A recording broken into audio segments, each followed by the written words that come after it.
할렐루야. 네. 자합들 한번 인사하겠습니다. 오늘 또 주님이 잘해 주십니다. 네.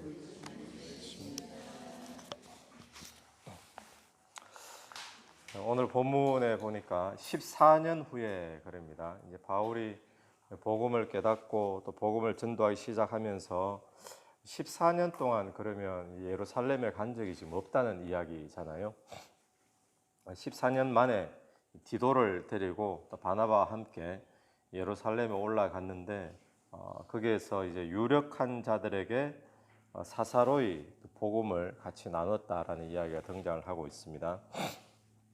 이 말씀 가운데 우리가 볼 수 있는 것은 이 바울이 14년 동안 본인이 이제 받은 복음, 어제 보니까 사람에게 받은 것도 아니고 배운 것도 아니고 하나님께로부터 이제 받은 계시로 받은 이 복음을 가서 한번 이게 진짜가 맞느냐, 또는 뭐 사람들이 또 워낙 바울을 그동안 핍박하는 자로 알고 있다가 보니까 바울이 뭔가를 이야기할 때 뒤에 좀 이렇게 크레딧 될 만한 뭔가 좀 있어야 되잖아요. 요즘 같으면 뭐 예루살렘에 가서 정명서를 하나 떼다가 뭐 이게 진짜 복음이다, 그들도 인정했다, 뭐 이렇게 하면 될 텐데 바울은 지금 그런 거 하지 않았다라는 거예요. 그래서 어제 본문에도 보면 그런 표현이 있거든요. 어제 본문에도 1장 17절 보니까 또 나보다 먼저 사도된 자들을 만나려고 예루살렘으로 가지 아니하고 아라비아로 갔다가 이렇게 나오잖아요. 바울이 다른 사람으로부터 뭐 인정받고 그들이 인정해 줘야지 내 복음이 진짜가 되어서 좀 더 사람들이 힘있게 전거되어지고, 이런 것 바울에게 지금 필요 없었다는 거예요. 오늘 우리는 많은 경우에 그렇게 생각을 많이 하죠. 좀 유력한 자들이 나를 좀 인정해 주고 또 나에게 어떤 증명을 해주면 그러면 우리는 뭔가 좀 뿌듯하고 자랑할 수 있고 힘있게 할 수 있다고 생각하잖아요. 그래서 보면 뭐 유명한 사람들 만나면 같이 사진 찍었는 거 들고 다니고 내가 이 사람과 같이 사진 찍었다. 또 한때는 뭐 대통령식에 유명하잖아요. 대통령이 내게 시계 주었다. 뭐 이런 걸 통해 가지고 주로 사기꾼들이 그렇게 많이 하잖아요. 근데 바울이 보면 그런 거 필요 없었다는 거예요. 바울은 왜 그런 거 필요 없이 이렇게 확실하게 했을까요? 본인이 만난 간증이 확실한 거예요. 본인이 만난 주님이 확실한 거죠. 복음이 확실한 거죠. 그래서 오늘 저와 여러분에게 이런 분명한 은혜가 있게 되기를 간절히 바랍니다.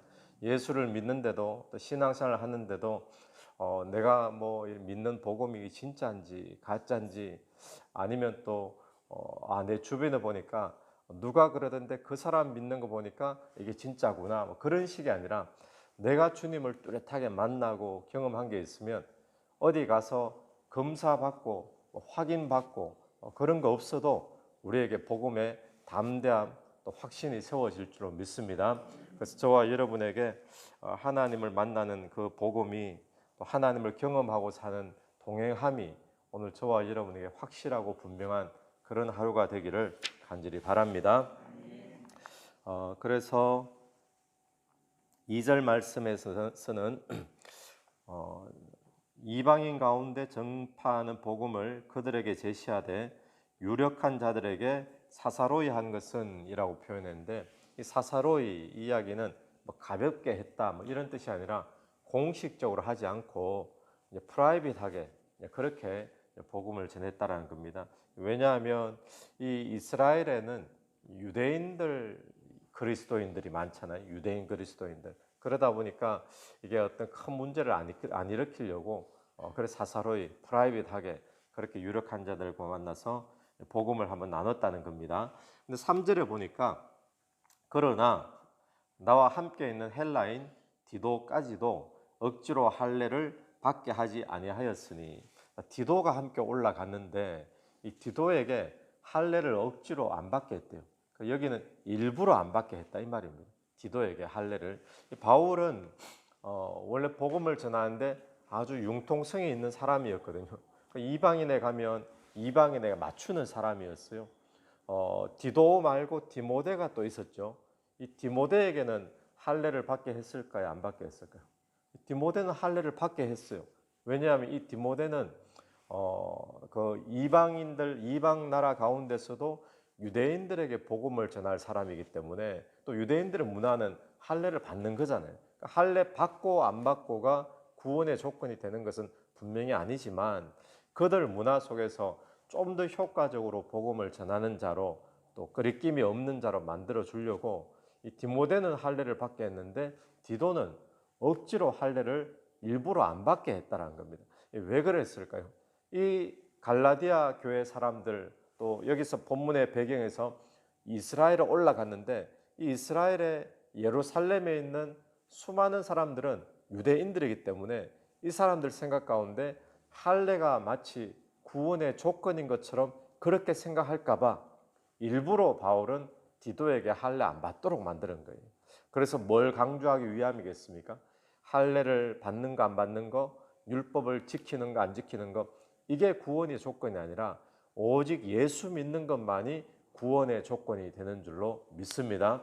이걸 강조하려고. 그러니까 바울은 다른 본질이 아닌 다른 부분은 다 융통성 있게 이거는 받아도 되고 안 받아도 되고 뭐 율법 지키느냐 말아야 되느냐 다 자유하는 거죠. 그런데 한 가지는 절대로 물러설 수 없는 거예요. 그게 뭐겠습니까? 예수 믿어야 구원받는 거지 다른 건 없다. 그걸 강조하기 위함이죠. 여러분 오늘 저와 여러분에게 복음의 본질은 놓치지 않는 삶이 되었으면 좋겠습니다. 우리도 신앙생활 하면서 뭐 세상 가운데 또 세상 문화 속에 요즘은 예수 믿는 사람들 다 이렇게도 하더라 뭐 저렇게도 하더라 할 수 있습니다. 그런데 우리가 놓치지 말아야 될 건 복음의 본질이거든요. 오직 예수가 우리의 주가 되는 것, 예수 믿어야 구원받는 것. 할렐루야. 며칠 전에 목사님들과 잠깐 교제를 하는데 골코 브리스베인에 지금 뭐 연락도 받고 뭐 이러면서 이런 사람이 들어와 있대요. 백신 맞으면 구원 못 받는다 그래요. 그래가지고 무슨 뭐 운동을 하는 사람이라 그런다는데 그 사람들이 꽤 많답니다. 꽤 있답니다. 백신 맞으면 구원 못 받는다. 그래서 교인들한테 주의시켜야 된다고. 그래서 그 걱정하지 마라 그랬어요. 백신 맞아가면 구원 못 받는다. 그럴 것 같으면 너무나 분명한 이 구원에 관한 잘못된 건데 그거 가만 놔둬도 그거 없어진다. 거기에 넘어갈 구원관 같으면 그 처음부터 이미 뭐 신앙관이 흔들리는 사람들이니까 백신 맞아서 구원받는 것이 아니라 예수 믿어야 구원받는 줄로 믿습니다. 예.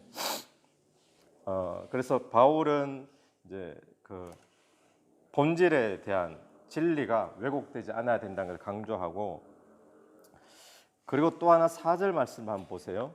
4절을 보면 이는 가만히 들어온 거짓 형제들 때문이라 어제 그저께 1장에서 다른 복음 계속 이야기했는데 그 다른 복음에 대한 형제를 이야기하는 거예요. 그걸 오늘 본문에서는 거짓이라고 이야기하죠. 이단이 되는 겁니다. 그런데 그들이 가만히 들어온 것은 그리스도 예수 안에서 우리가 가진 뭐를 엿본다고요?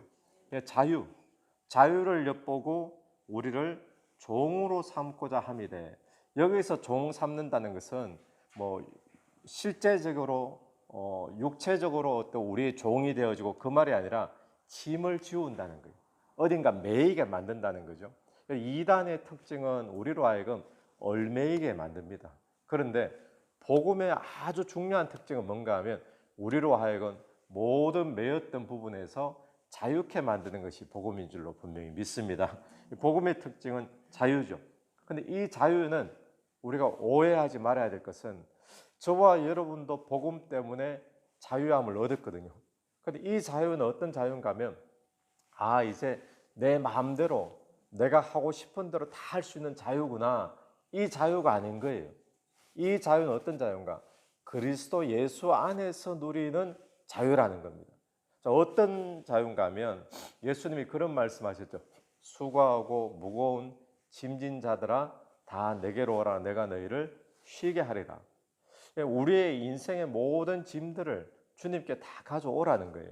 그러면 주님이 대신 다 맡아주시고 우리는 뭐 하라는 거죠? 쉬어라. 이게 자유거든요. 우리가 인생에서 짊어지고 갈 짐들이 많이 있습니다. 그 중에 제일 인생의 가장 근본적인 짐은 뭐죠? 죄의 짐이잖아요. 죄의 짐. 근데 이 죄의 짐 이것뿐만 아니라 죄로 말미암아 인생에서 짊어지고 가야 될 온갖 짐들, 저주의 짐들, 죄로 말미암은 저주들, 뭐 그런 짐들까지 주님이 다 맡기라는 거예요. 그러면 그것을 우리가 다 맡기는 것이 뭔가 하면 나의 주가 되어 주십시오 이 말이거든요. 내가 너무 무거우니까 죄의 짐뿐만 아니라 인생의 고민들, 염려들, 걱정들, 온갖 인생의 짐들을 내가 짊어지고 가야 되는데 주님이 오셔서 맡기라 그러니까 다 맡기면서 나의 주인이 되어 주십시오. 그래서 예수를 주라고 부르는 거잖아요. 그러니까 주인이 되어 주십시오. 그래서 우리가 주님 앞에 우리의 죄의 짐을 다 맡겨드린 줄로 믿습니다. 그러니까 주님은 2000년 전에 그 죄의 짐을 짊어지고는 그 죄의 대가를 치르신 것이 십자가에 피 흘리신 죽으심이잖아요. 할렐루야. 예, 그러므로 오늘 우리는 뭘 누리는가? 주님 앞에 우리의 모든 짐을 다 맡겼기 때문에 우리가 누릴 수 있는 것은 그걸 다르게 표현하면 자유라는 거예요. 그 다른 말로 평강, 안식 이런 것이죠. 여러분 오늘 여러분의 삶은 어떻습니까? 예수 믿으면서 자유를 누리고 있습니까?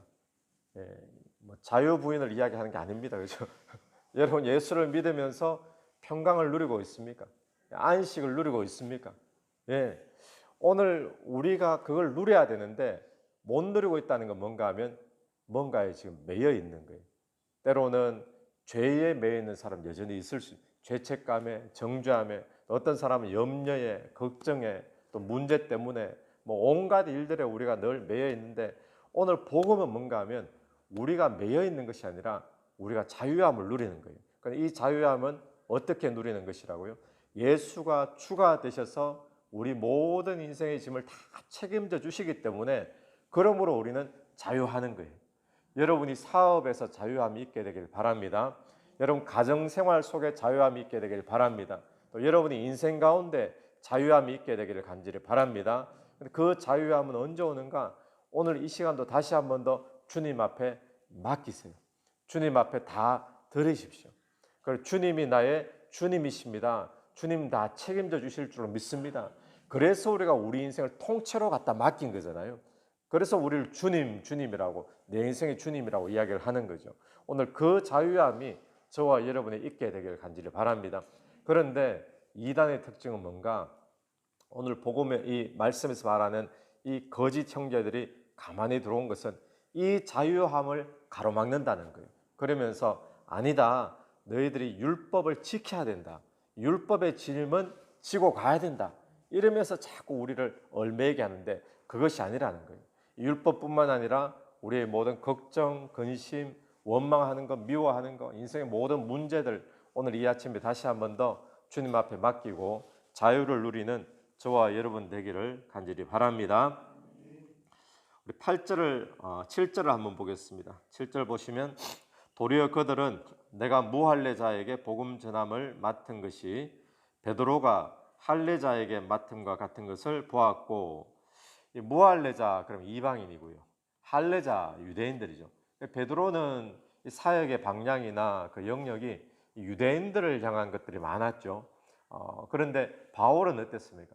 바로 1차 선교여행, 2차, 3차 선교여행, 또 4차 뭐 로마까지 가는 거. 베드로는 계속 이방 나라와 민족을 향해서 선교와 전도로 나가죠. 그러니까 이 표현이 내가 무할례자에게 복음 전함을 맡은 것, 그것이 베드로가 할례자에게 맡은 것과 같은 것을 보았고, 8절 베드로에게 역사하사 그를 할례자의 사도로 삼으신 이가 누구일까요? 네, 하나님이시죠. 주님이시죠.